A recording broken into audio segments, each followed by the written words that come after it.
Thank you. Oh, Tangwe doje jajer son ron junja mato doja bonjam ba surja lombo tabur jibega shakje jabe jadangu janza dorjan janja delo naro tang mapa mala chuje gambo ba pamo juba jowa ndogong ba gaju lama namje dajo je dananda na zara tamje da lama lapa la ye jizo zong lo zong yung den jam ze nga la wan den zhe dong jen zhe ba ge le zo da ge lo chi zong zho war jin jie lab de zo chu lam dang zho war jin jie lab de zo lan zhu wa ze war jin jie lab de zhu wa yi zang jia war jin jie lab de zo gang ge den jian zhe war jiong ga ba me ba jie ba me ba da me ba wa me ba zhuo me ba ta de do me do je me zhu ba ni jie zhi den ba zu bu sang jie ma dan jie dan ba de la xiang za de zhen jian za bu la ma ji jie gu song do jie xin lan da da ge ju lan pu da ge den ba dan sun jie jie dong jia jin bo zhe ba xin jie la de so.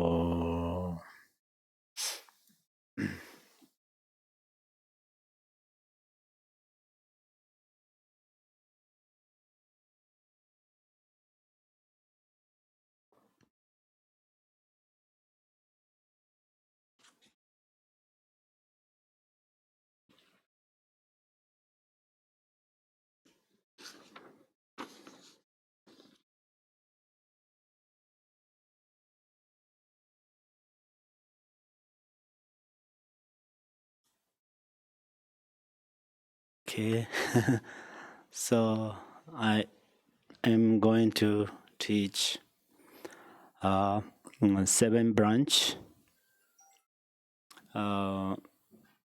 This is in this blue book. In this translation says 7 preliminaries to purify one's mind. So usually we call 7 branch. The reason why I teach on there because many of the practitioners they actually in traditionally we offering things. We offer things to Buddhas and Bodhisattvas and Gurus, and also we do prostration and so on. That's where I think if we know clearly how to do, it is very important. So, and the 7 branch are the homage, and that is first. Second is offering. Third is confession. Fourth is rejoicing. Fifth is requesting. Sixth is beseeching. Seventh is dedication. So here, first I start the homage, about homage. Okay.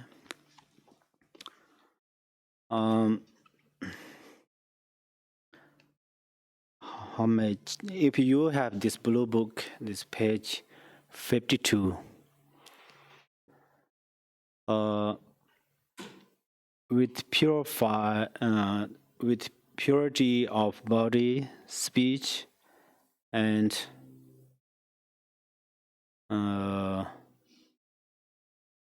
mind, I bow to all the heroic Buddhas of the past, present, and future, without exception, in every world, in all the 10 directions.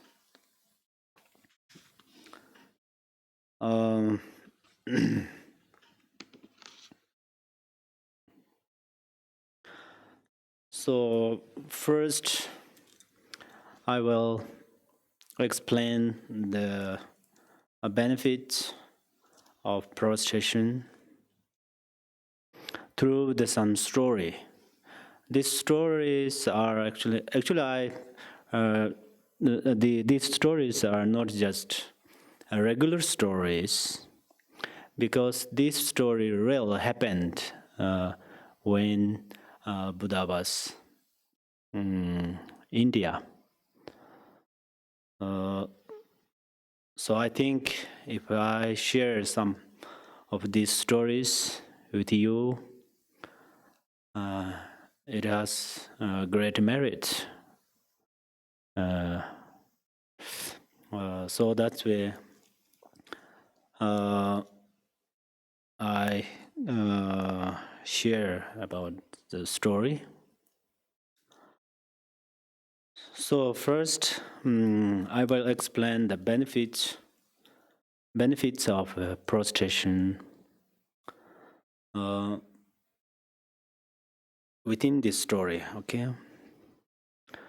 One time there was a ordained monk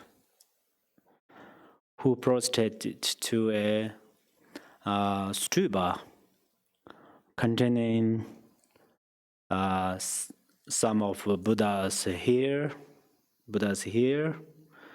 and fingers nail of Buddha. So he did that prostration, and then Ananda, perhaps you know who is that, who is him, who is the Buddha's attendant or Buddha's disciple. Then he asked the Buddha what benefit there was in that prostration, because one ordained monk who did prostration, right? And then Buddha replied that the monk's merit is more than the particles of dirt underneath his body when he prostrated once. So Buddha replied that. And also, usually we say the the Ushinisha. Ushinisha means Buddha's crown has something on Buddha's crown. The Ushinisha on Buddha's crown was established through prostrations and respect to his spiritual teachers. That's where his Ushinisha established in his crown. Also, the another benefit is that prostration is the antidote to pride. The pride is like a ball turned upside down. That means Buddha's and Guru's blessings and teachings cannot enter the mind like a water being poured onto an upside down ball, right? Also, if a person has pride, then their little knowledge will not benefit other people. So prostration is antidote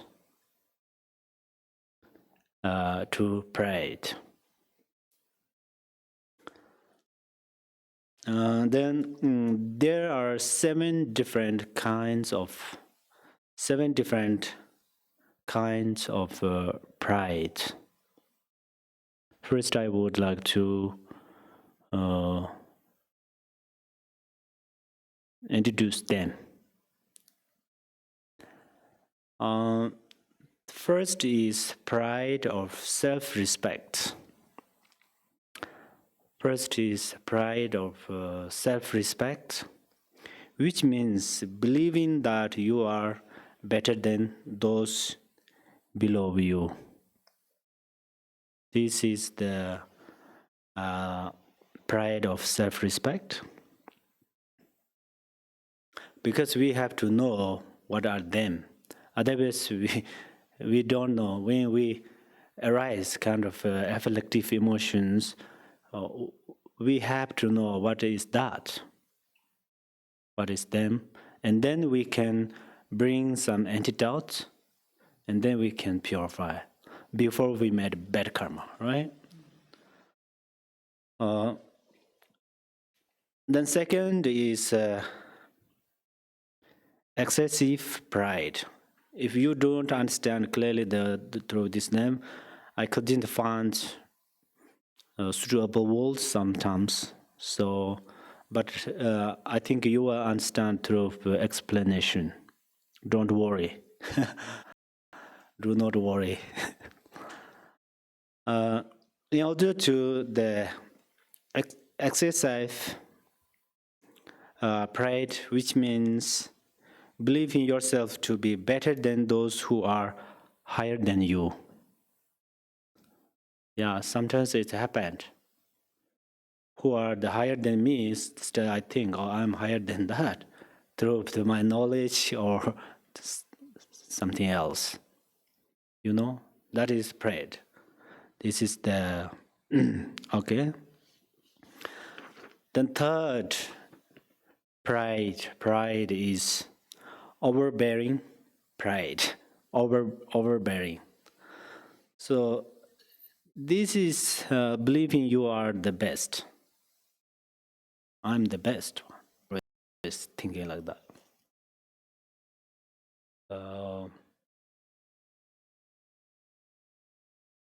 For example, yeah, I think everybody knows. Maybe I don't want to make new example. I'm not sure example makes more difficult or more easy for you. So I don't want to make another example. The fourth pride. Fourth is the pride of I. This is a grasping.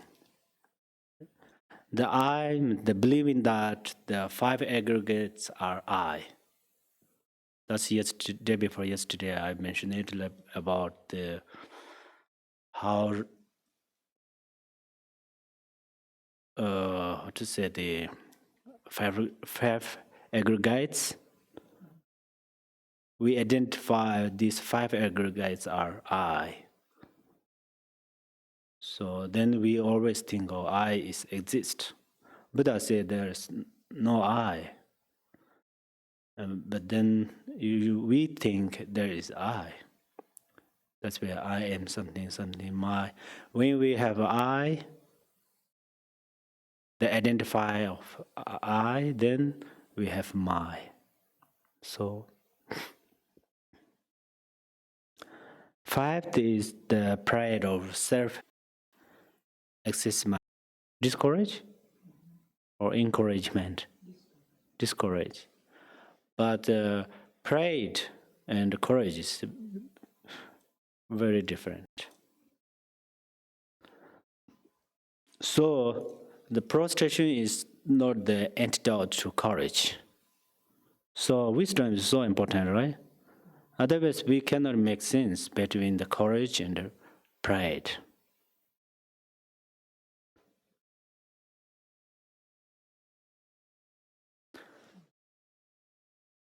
But everybody knows about courage, so I won't talk about it here.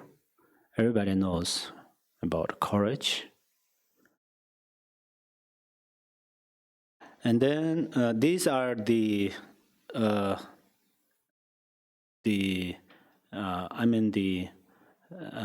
briefly I introduced the 7 pride.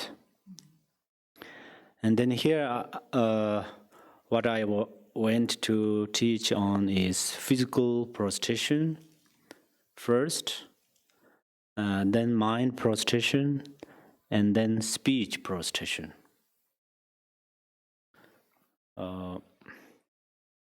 So this first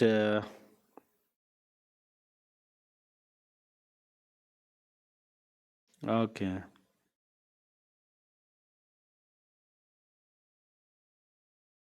Oh yeah. And this blue book says, by the power of this aspiration of Samhita Bharara, I bow with as many bodies as there are atoms in the world to all those victorious Buddhas manifest in my mind, and I pay homage to all of them. This section describes prostration of body.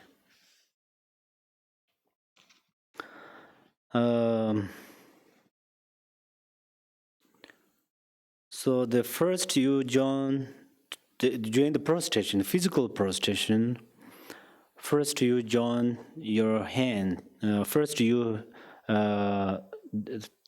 two hands join together. First two hands join together. When the two hands join together, that is the we have to know the background why we do that, right? So when the two hands join together, that is the union of method of compassion and the wisdom of emptiness. The union, compassion, and the union, compassion and the wisdom. So that's where these two hands join together. Then you then bring your two hands together over the center of your crown. That's everybody knows. Hold here. At that time, you are prostrating to your guru, who is indivisible Vajradhara. But when we prostrate, sometimes we do this, sometimes not. I think it's either fun. It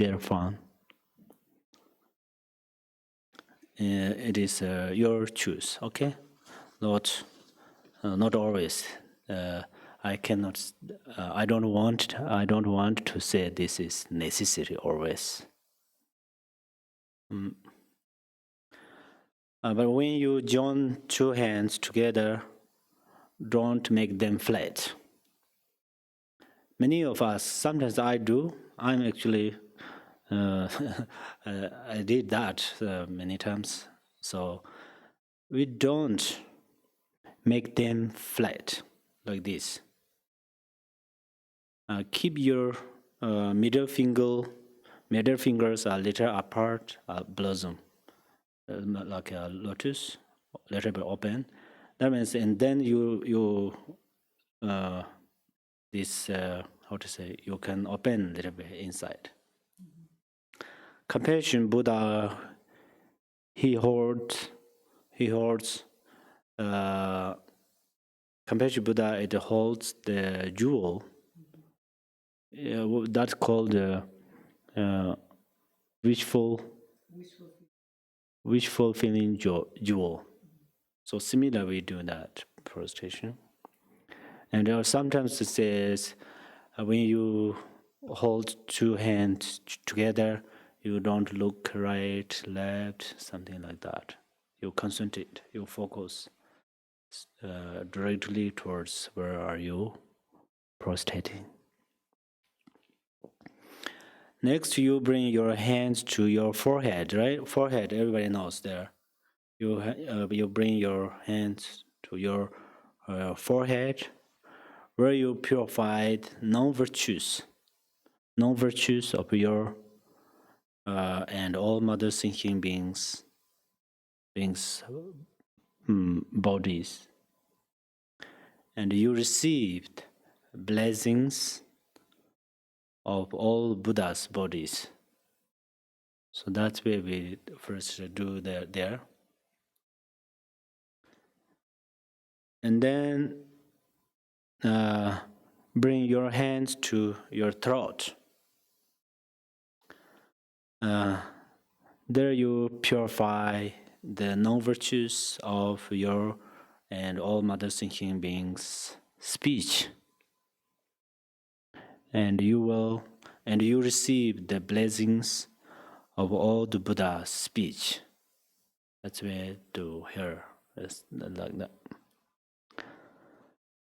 After that, you bring your hands to your heart. There you purify the non-virtues of your and all mother thinking beings' mind. And you receive the blessings of all Buddha's mind. So this is always we need. First, I say the two hands join together in your central crown. It is your, I think, your choice. But other three, the first is forehead, second is your throat, third is your heart. This is the this is necessary when you prostrate.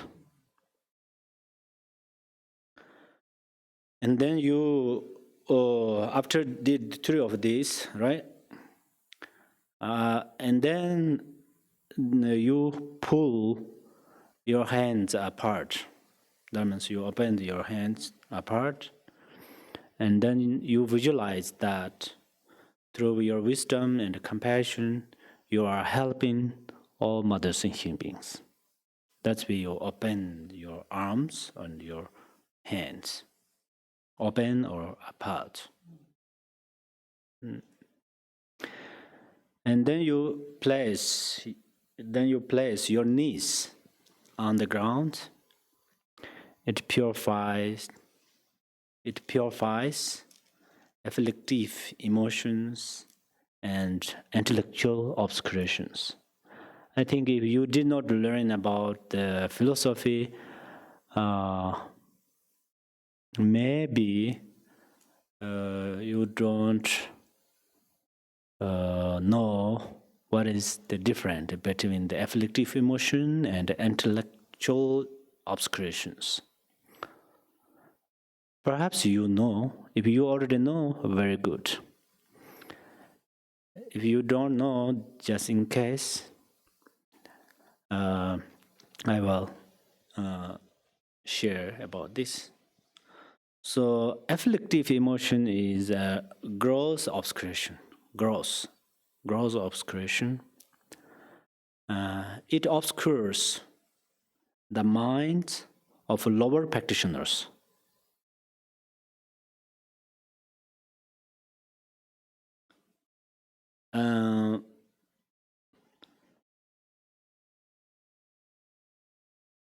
The intellectual obscurations is subtle, very subtle, very subtle. It obscures the mind of higher practitioners. So if you pay attention, Madhyamaka text, Nagarjuna and his disciples, then Panjaparimata's commentaries about Asanga and his disciples made them. They explain very detail about the subtle this obscuration, intellectual obscuration and afflictive emotions. This part have a big debate with scholars actually, because they say this is that is those, or something like that. But they all they all agreed the intellectual obscuration is subtle and afflictive emotion is gross. The little different things is the Malarepa. He said that, and also Lord Jigten Sunggon said that someone purify intellectual obscuration before purify the afflictive emotion. So this is we have to think more. Because when we wash clothes, first we can wash the growth of the dirt, right? And then slowly go to detail, subtles or something like that. Actually, this yeah. So anyhow, these two that you place your knees on the ground, it's purify these two obscurations, afflictive emotions and intellectual obscurations.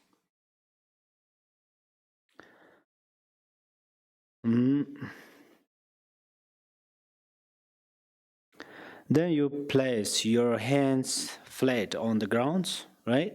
After you place your knees on the ground. After then your hands flat on the ground by placing your 10 fingers on the ground. 10 fingers on the ground.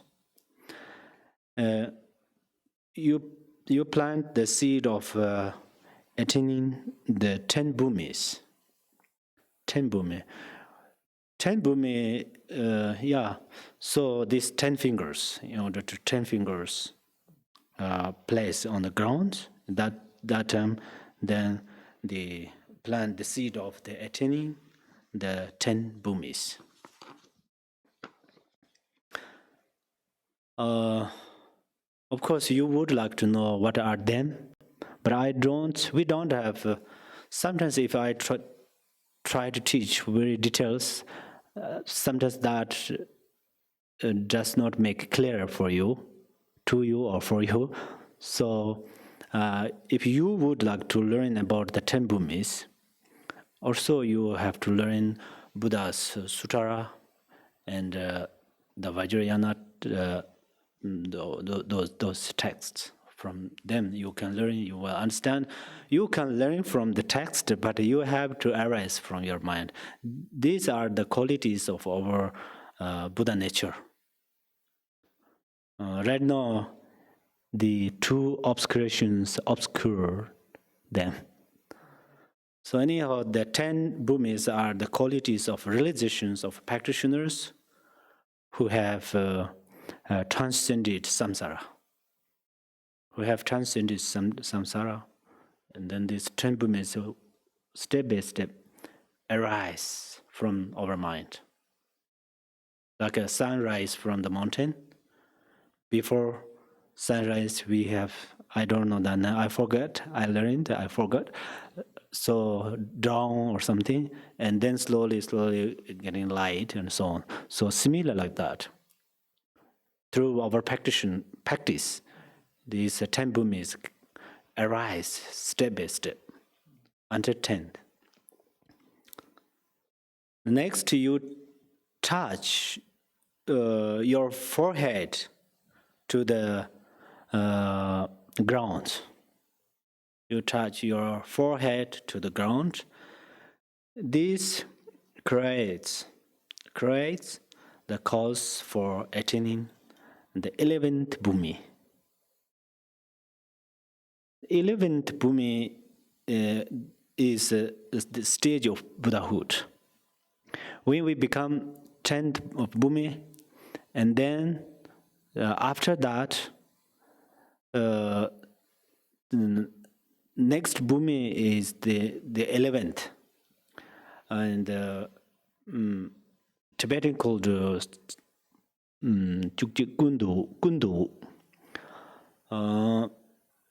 So when we achieved on that stage, on that Bhumi, then that means we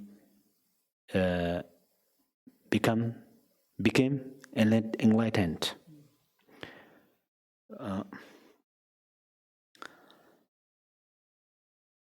And then that next, you extend your arms, your arms and your legs all the way up and draw them back, right? The joint prostration do like that and then come back like this. This means you will achieve the Buddha's 4 activities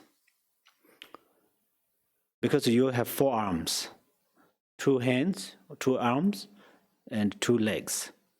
When you do long prostration, of course, you extend your arms and you extend your legs, and you extend your, and then in order to all the way up and draw back through this way, it will achieve the 4 activities. 4 activities transform into 4 kayas. So right now we activities with four kayas. Sorry, Buddha's 4 activities. The 4 activities, we go deeper and deeper through this way. Then 4 activities are through the 4 activities of Buddha. Then we will achieve 4 kayas. So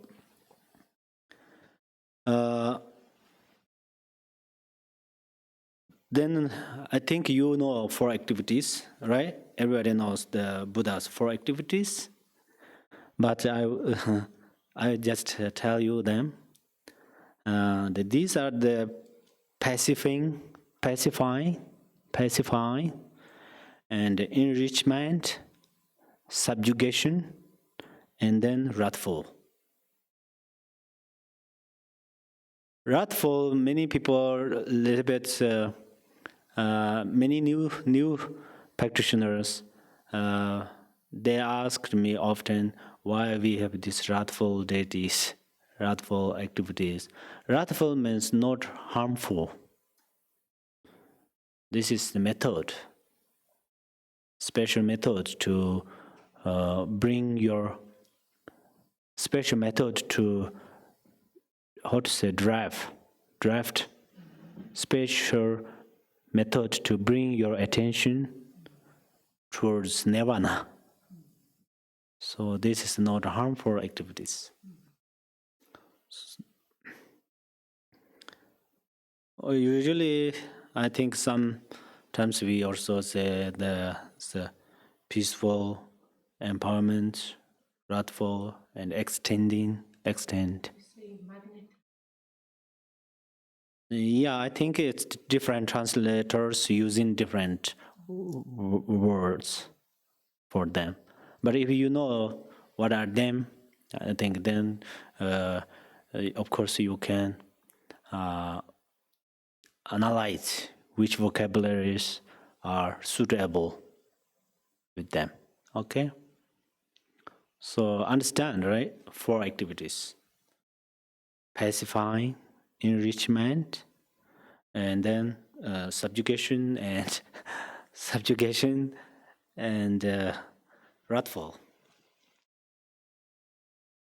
So peaceful activities. Buddha's peaceful activities, wrathful activities. Wrathful activities are wrathful yadam deities. They show us such a wrathful actions. And then extending, that means your merit extend. Your merit extend. What are them? Shiva Jiva. Empowerment. Empowerment means actually, I often thought that we easily understand when we make union of our mind and Guru's mind, that moment we get freedom. That is empowerment. And then you have power to conquer the afflictive emotions. That is empowerment activity. and you have uh, special wisdom. Special wisdom.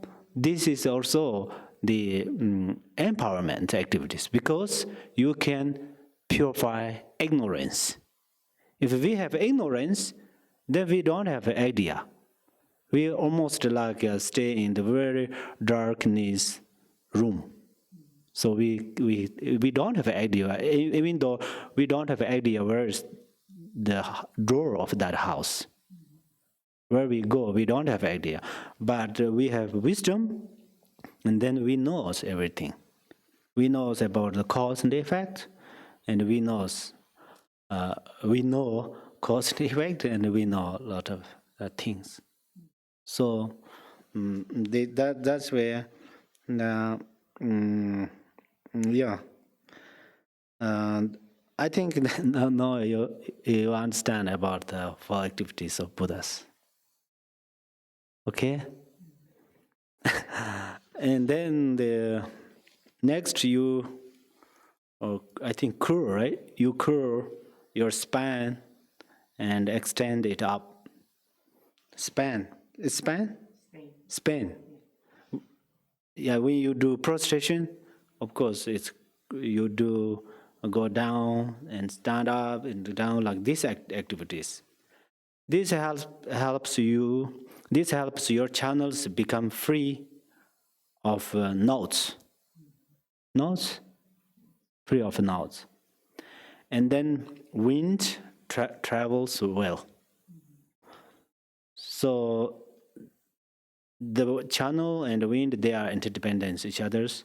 Through this way, sometimes your special, we have many winds, some winds gathering some special channels. At that moment, we are completely wake up. That means our wisdom start to practice and easily recognize the emptiness and so on. So, and then,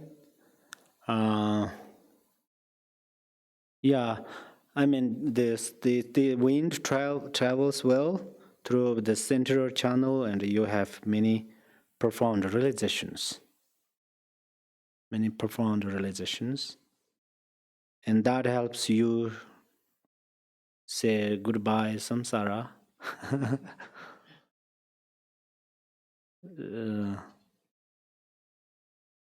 The samsara, when we are in the samsara, right now we cannot say goodbye samsara because we are in the samsara. But everybody would like to say goodbye samsara because samsara is the ocean of suffering. So we no need suffering. If you cannot find samsara particularly, if you understand your suffering, that is samsara. If you think where is samsara, if you think where is samsara, samsara is your suffering. Everybody has suffering, so everybody in samsara. Yeah, of course, somebody almost ready to liberate from suffering. Somebody make more sufferings.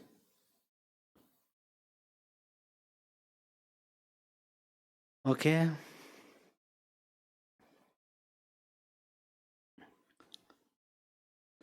And then next, I would like to offer you an explanation of the temporary benefit of prostration.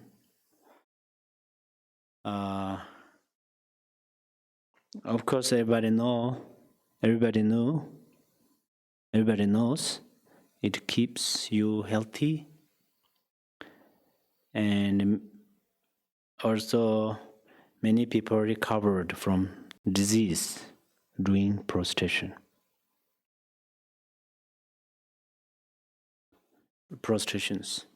Doing prostrations. It especially helps those who have a disease of Flame. Have you heard before? Flame disease. Actually, there are different kinds of flame disease. Some of these diseases affect your throat. It makes swallowing difficult. And when you eat food, you vomit it back. Actually, all the diseases are related with the afflictive emotions. But yeah. So here I share it with you as a real story, the benefit of prostration. So the years ago, when I was in Tibet at that time, my father got this disease, the disease of flame disease.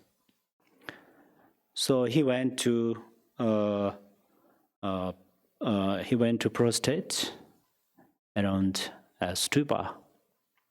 He did thousands of prostration, so he completely recovered from that disease. So that is real.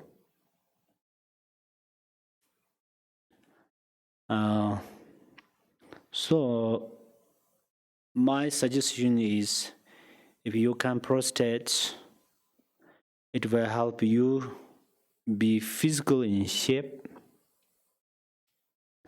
and make great merit.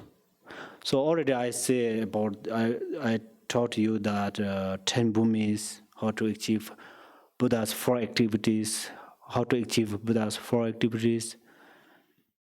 through your forehead, arms, legs, span, everything. Those means you make merit. That merit are cause of Buddha and cause of Buddha's activities. So we all have Buddha nature. We are almost ready to become Buddha, because right now we have a precious human life if we do not waste that. So, of course, internally we meditate. It has such a wonderful benefit. In the physically, why we have this body, human body? Because it can make great merit. So that's where we have great karma.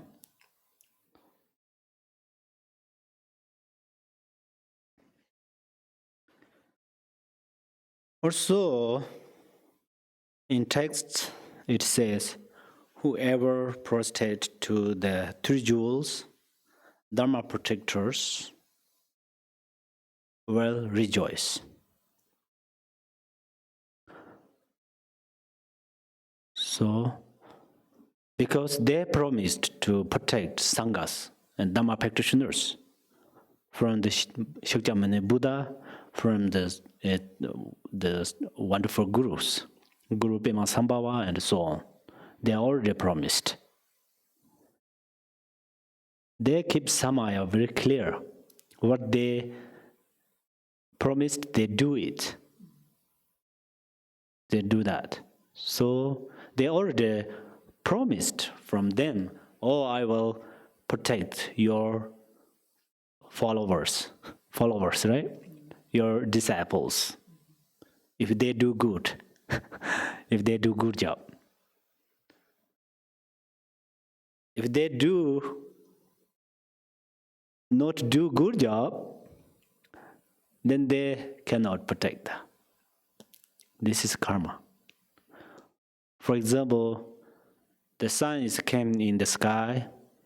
If we cannot come outside of the house, then the sun's warmth cannot make warm us directly.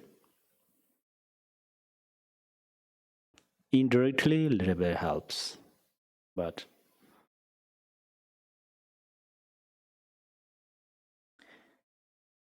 if while you prostrate, You cannot recall one by one that I explained it, that the explanations that I gave you one by one, right? Especially when you recite or recall something. Then you just think, I am prostrating to purify negative physical karma of all mother sentient beings. When you recite this part first, this line, you don't fall, you don't recite through only your tongue and lips. You recite with your mind, and still your mind can make more than that. There's just a fifth sentence. For example, this second line, the prostration of a body. There's just a fifth, only, almost three sentences. But your mind can make like a, how to say, it's a big. I mean this very very big image.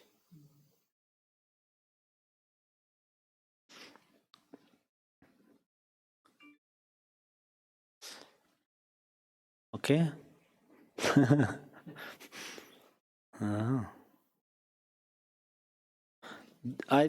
I hope everybody clear about the physical prostration, because I did not tell her too much, but I think it's very good to know how to prostrate, how to hold your hands and so on. So that's why I hope everybody understand well.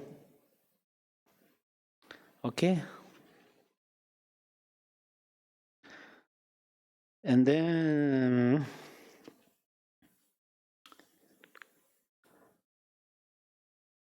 I conceive the entire realm of truth to be completely filled with enlightened ones. On each atom, I imagine there to be as many Buddhas as atoms in the world. Each Buddha surrounded by many Bodhisattvas.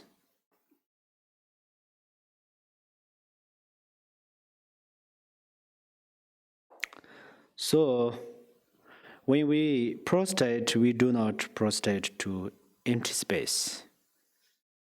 So this is the prostration of mind. Prostration of mind. We visualize Buddhas and the Bodhisattvas. Actually, it depends on which lineage and which text you are following. Different lineage has different lineage gurus and so on.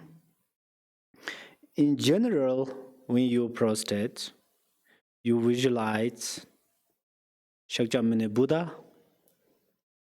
He is wearing beautifully arranged Dharma robes.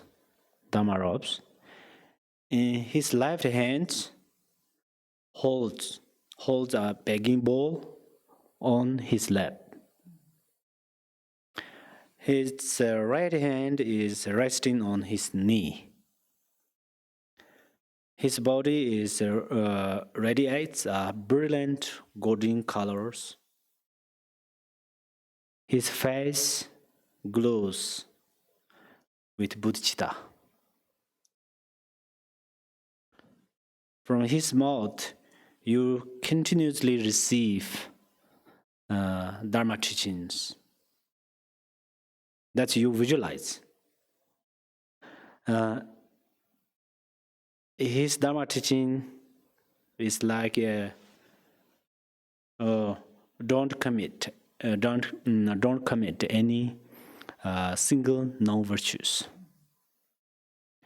Cultivate virtues. Perfectly time your mind.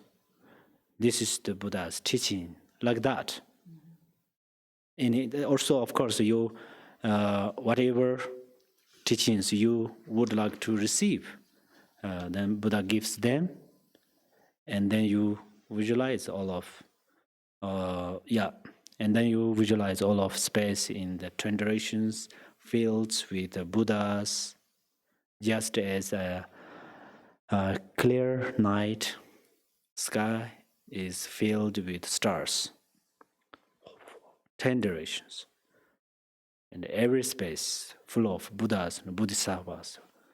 You can visualize like that. And then you pay homage to them with clear mind. This is the mental prostration. Especially this practice when you recite 7 branch, at that moment you can do like that. Okay?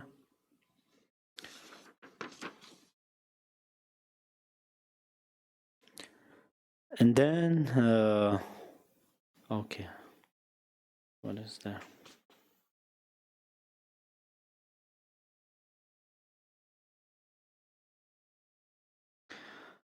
I honor all these blissful lords, praising their perfections with all the sounds of various melodies in ocean of endless praise.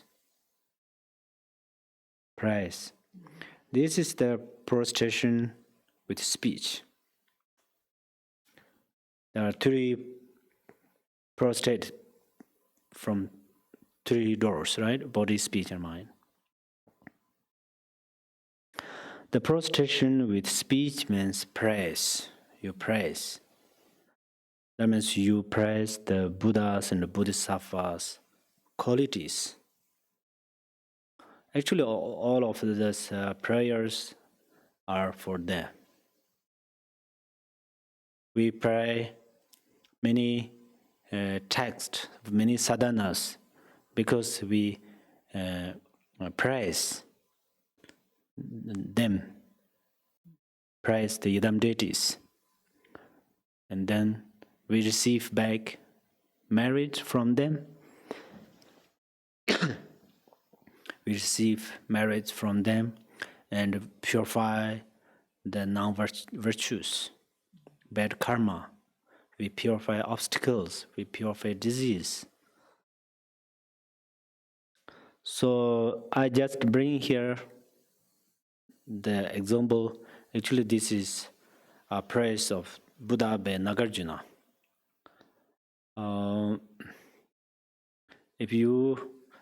This is just an example, but I don't know you understand the meaning of this. If you don't understand, don't worry. This is an example. You can praise with other, praise to the Buddha with other text and your own text and so on. So that example says,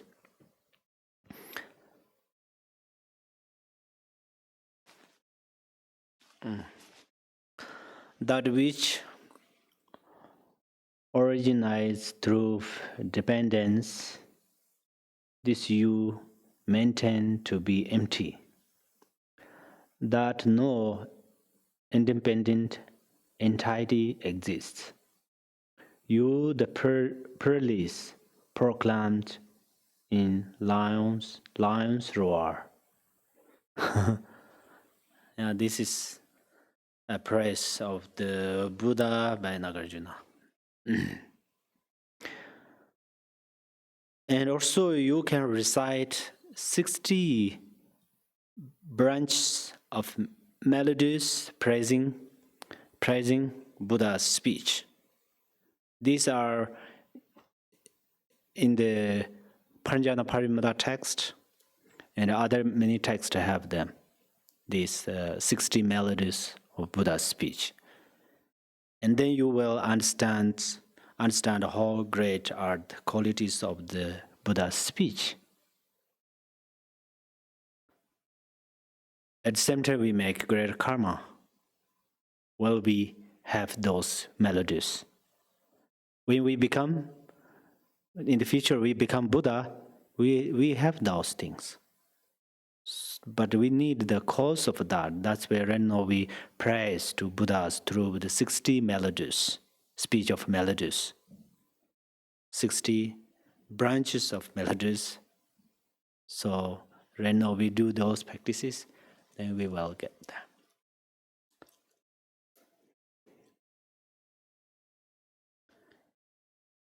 Right now the Buddha's teachings are his speech, actually. All Buddha's teachings are his speech, right? Then his teachings arise from the brilliant wisdom and warm love. Love and wisdom. All of his teachings come from there. So you will understand the Buddha's realization through his teaching. We will understand the Buddha's realizations are from Buddha's teaching, right? Yeah, of course, Buddha's teaching. We practice Buddha's teaching, and then we experience, and then we will know them.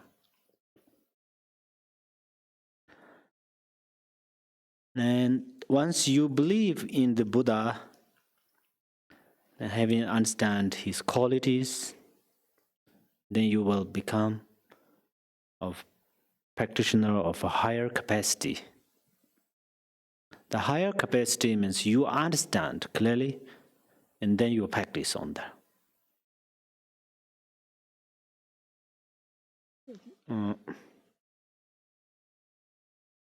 So after you understood about the qualities, then you believe, and then your belief never change until you achieve Buddhahood.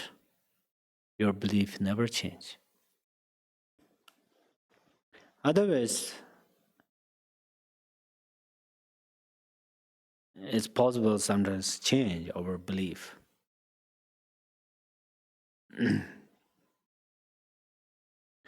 So Buddha taught 84,000 methods in the scriptures. We can say each and every word is combined with bodhicitta and wisdom. It is also the one medicine for 100 diseases.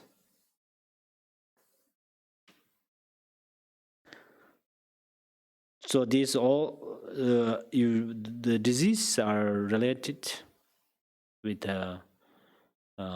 afflictive emotions. Diseases are related with the afflictive emotions. Afflictive emotions make karmas, bad karmas, and then disease effect over life. Right?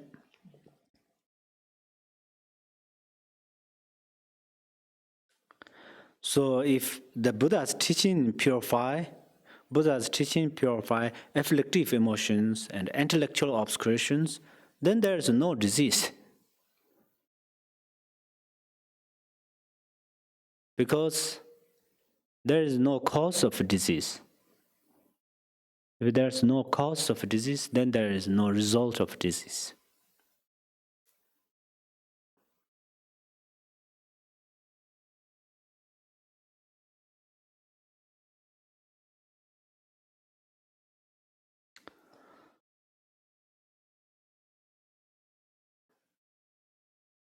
So often we have to remember that Buddha's teaching says, don't commit any single non-virtues, cultivate virtues, perfectly time your mind. So this is the often we have to remember in our mind.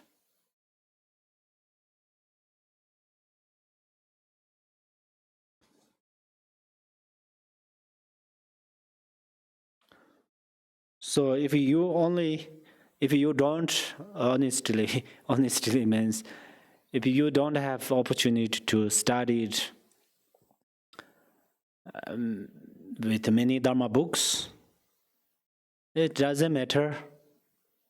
If you practice only these sentences, don't commit any single non-virtues, cultivate virtues, perfectly tame your mind. Only you practice just this. You can liberate all of samsara. Right? So you should recite praises of the Buddha with the melodies and so on. Sometimes you recite with melodies, then you have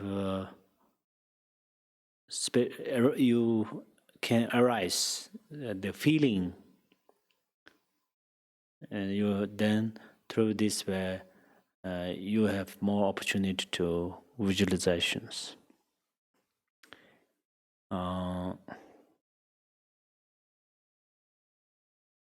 Even though you mention single qualities of Buddha and Bodhisattvas and your gurus, it is how to say, you praise them.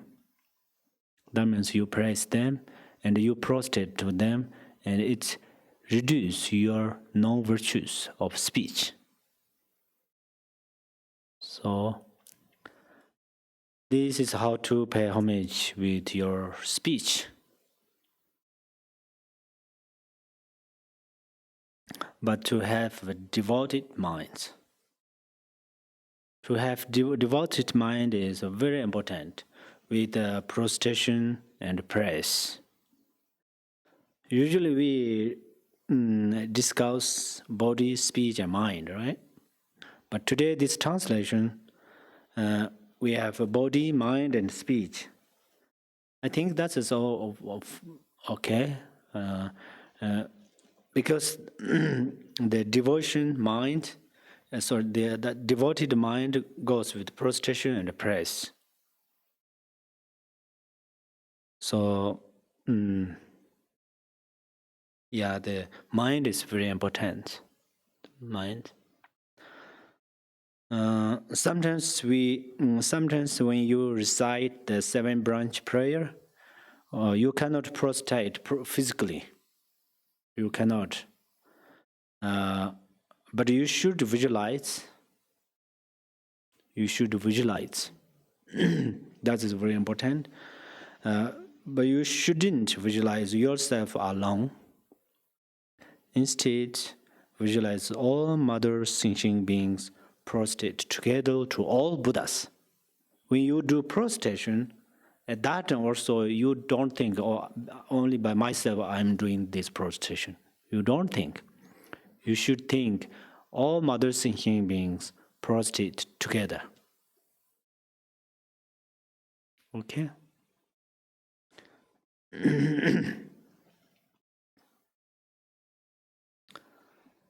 So this is the first about the prostration.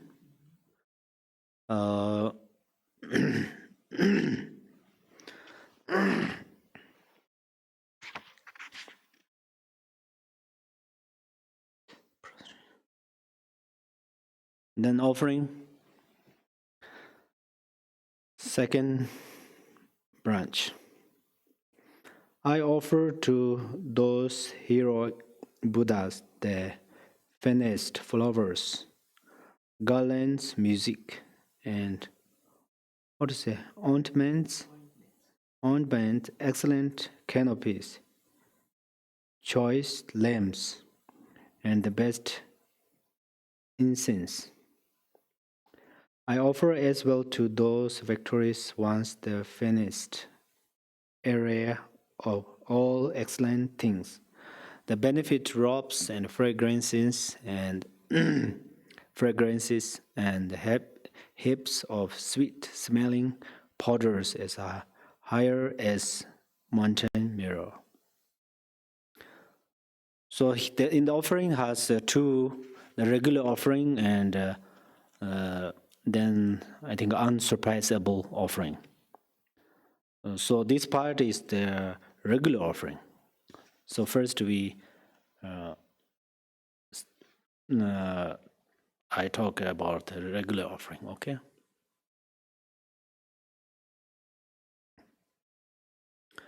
So first, I think we should talk about what is offering. What is offering?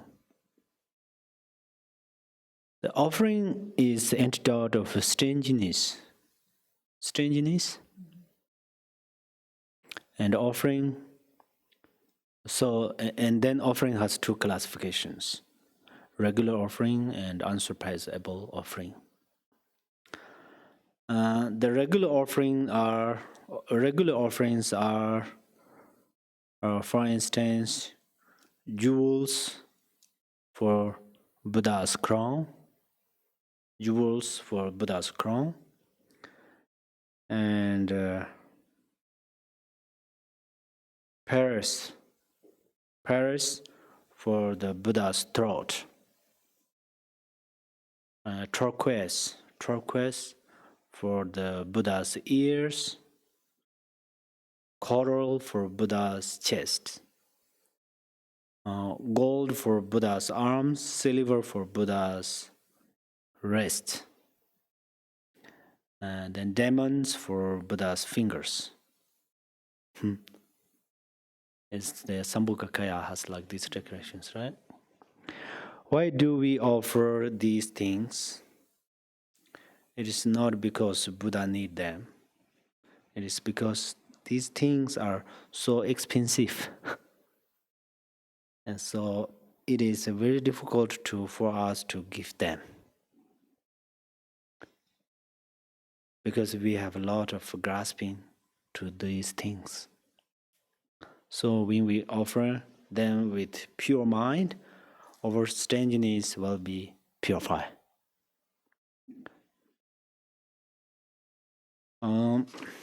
Also, we offer the Buddha. Also, we offer to the Buddha's 5 sins, eyes, ears, and so on. Right? These purify our attachment to the 5 sins objects.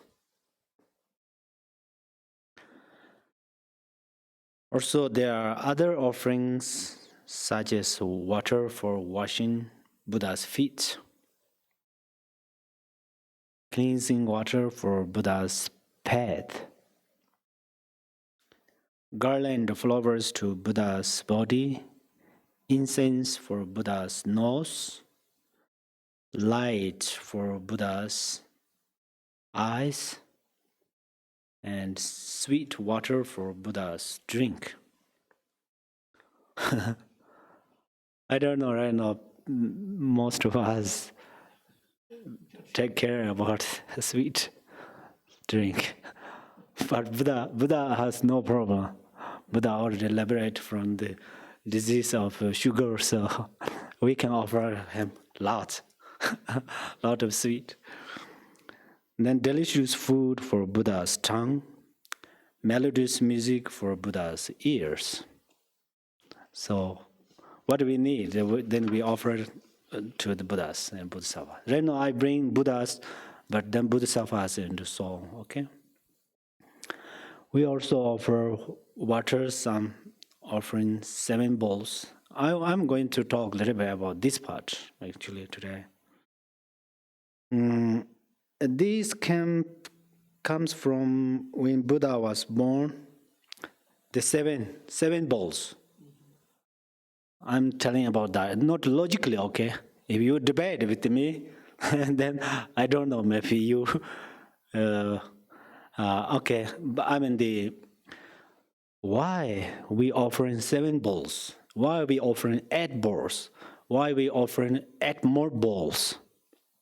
So we have to know a little bit about that. I think we have to know, but I don't know.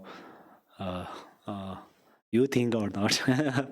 You guys, right? You guys. So this, we offer water, some offer 7 bowls. This comes from when Buddha was born. He took 7 steps and seven steps. And then 7 flowers come up from the Mother Earth where he walked. So then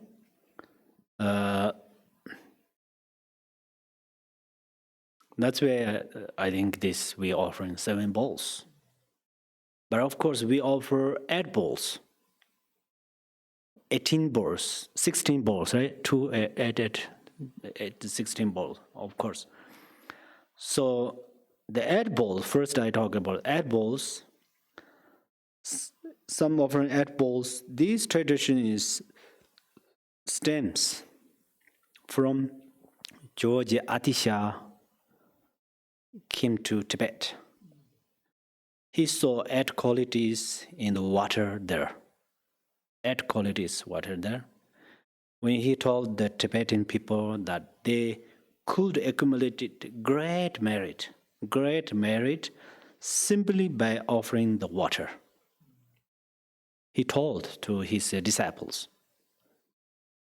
So just what I think we offering at bowls, these traditions maybe come from through this way too.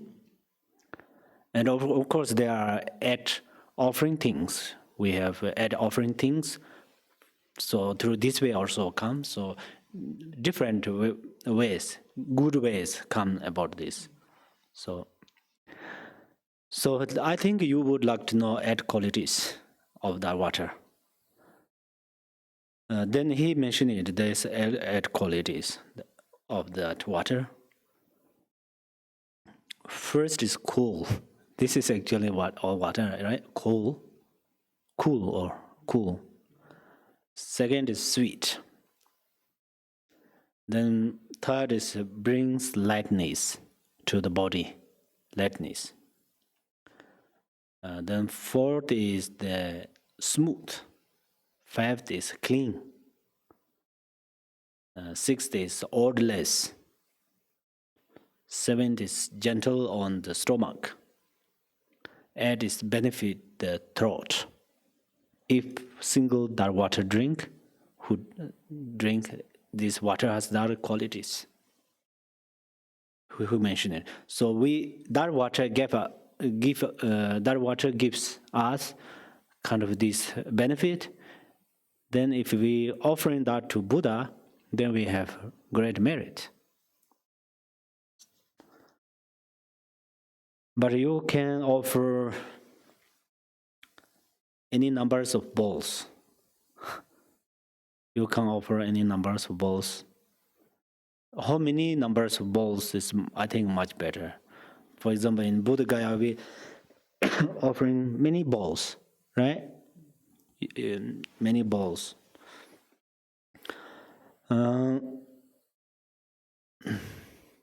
Then I will explain how to make the water bowls offering. First, you clean the bowls without leaving any fingerprint. That means you clean, right? Don't leave.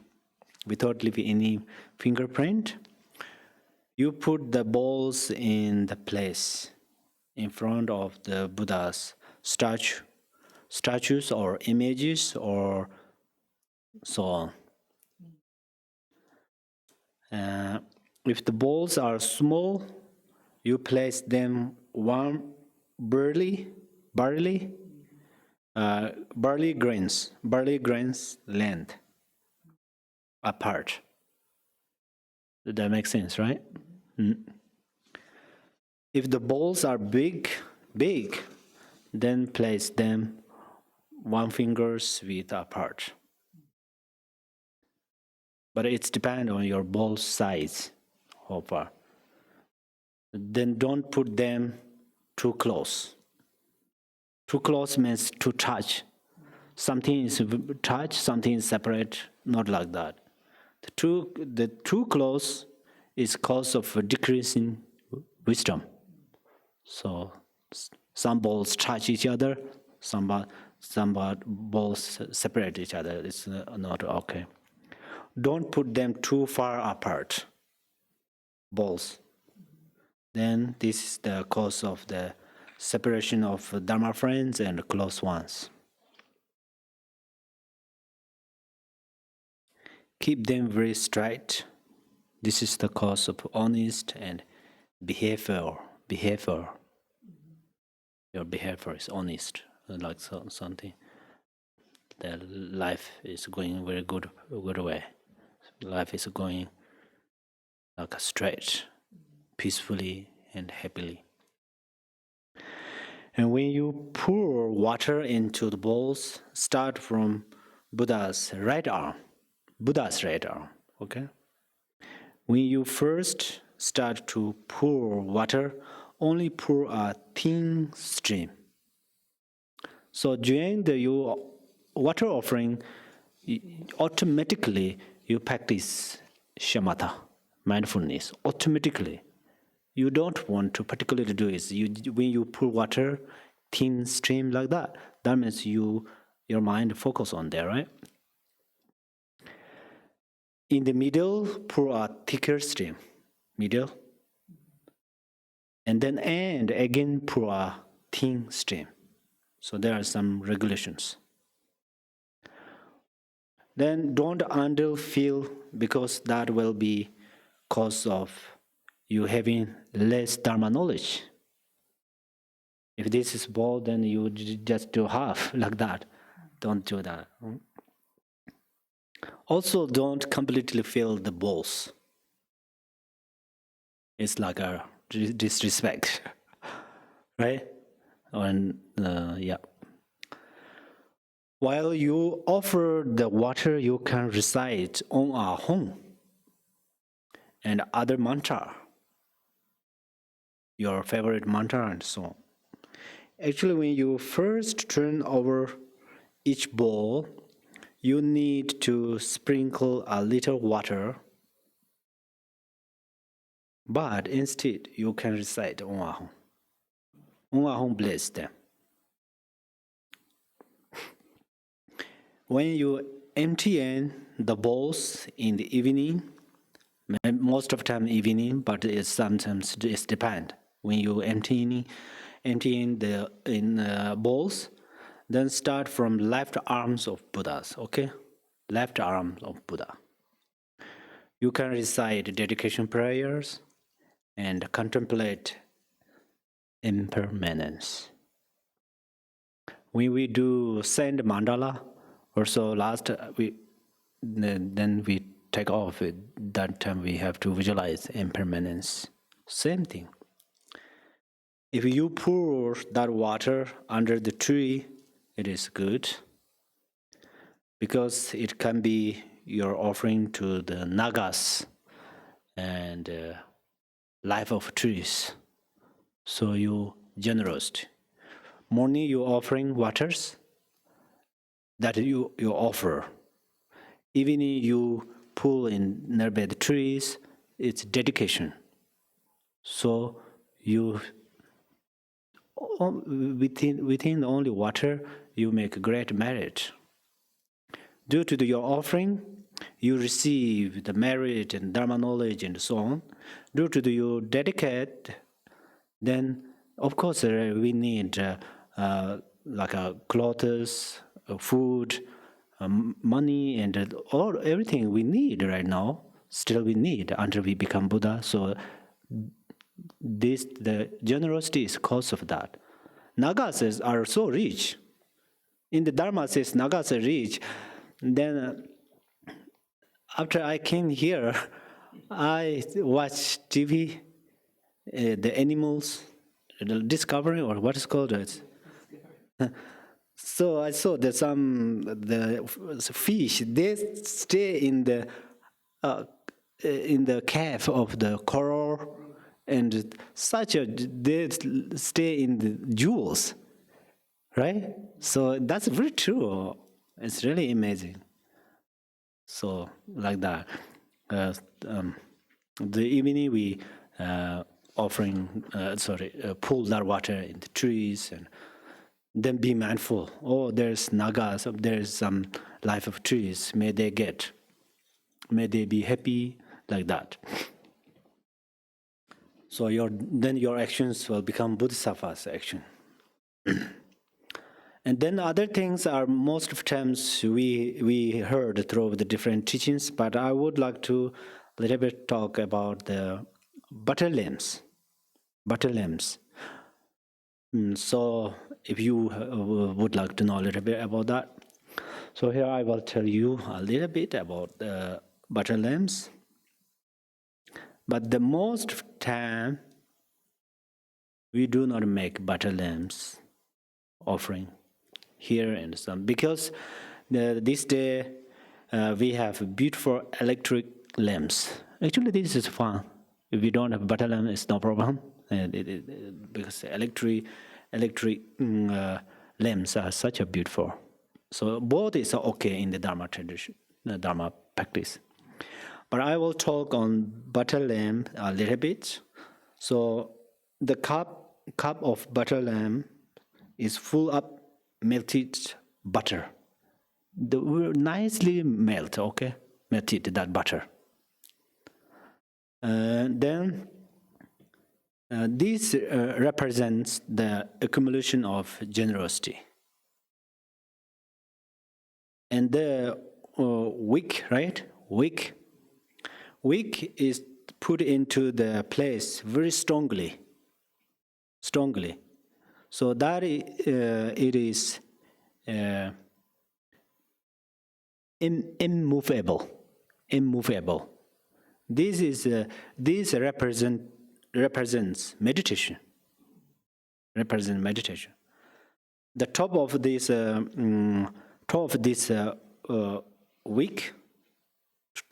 wick is very pointed, like a sharp and something pointed. This represents wisdom. The wick is coated in wax 3 times. 1, 2, 3, the clockwise. 3 times.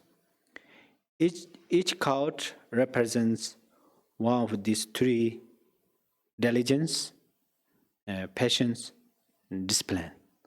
So only you offer butter lamps, you practice what? 6 Panja Parimitas. That's where Buddha's teaching is special method to make merits. The benefit of butter lamps offering can be illustrated by a story. So I should offer you a story. Once, many kings, but this story is really happened during the 2,600 years ago, okay, during the Buddha alive. That time happened. These stories are in the Buddha's text, have that. That's why I bring here. If you heard this, even though the one story, I think it has a great benefit for you, for us. So once many kings offered butter lamps to the Buddha. Through the blessings of the Buddha and their devotion, they were distanced from the dark eon. Recently, people ask dark eon, right? So it's distance. It's almost ready to come close. It's distance, and from the dark eon. So a poor woman saw the kings making this beautiful offering to the Buddha. She saw it. Then she was inspired. She was inspired, but she couldn't give like them because she was poor. But she had a single bead on her neck. Then she sold it, and then she bought a small butter lamp. And then she offered to the Buddha with a sincere heart. She offered that. And then Buddha said, you will attain Buddhahood as Buddha, giver of light. That means Dipankara. So in the future, she will become Buddha, giver of light. The name of that way, she become Buddha. Buddha told her. Buddha said that. So this is these are the regular offerings. Regular offerings has that benefit. And then, shall we? Today we will finish this all the offering part, or next? Okay. Okay. Okay. Then next Sunday we start from the unsurpassable offering, and then other sections. Okay. And thank you very much, everybody who listen, who pay attention these teachings, and I deeply rejoice. And thank you very much again.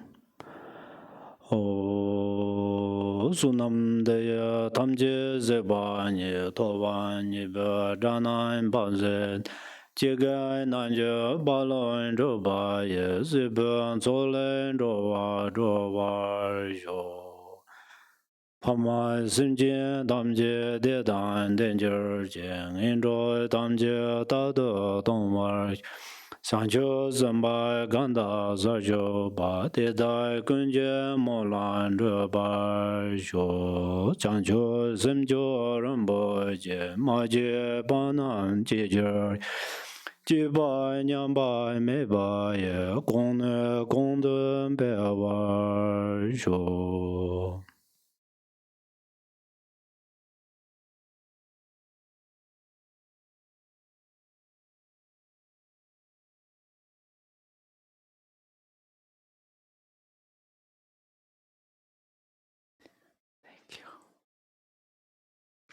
Thank you. You need to check what I did. You did it right. No problem.